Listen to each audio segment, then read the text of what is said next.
আমার একটা স্বপ্ন ছিল, একসময় এক ভিডিও বলেছিল পাণ্ডবেশ্বরে চাষ হয় না।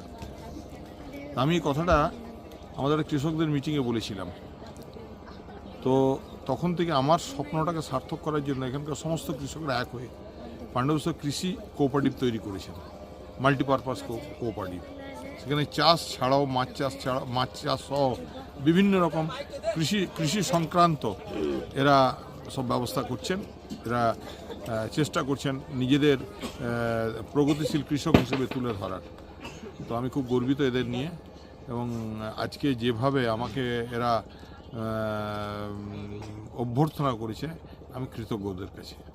কৃষি কোঅপারেটিভকে নিজেদের পায়ে দাঁড় করানো, এদের কৃষি যন্ত্রপাতি সরকারি ভর্তুকিতে দেওয়ানো, এবং যাতে আরও কৃষকরা আগ্রহ হয় চাষে এবং তারা এগিয়ে আসে, সেই লক্ষ্যে আমরা এগোচ্ছি।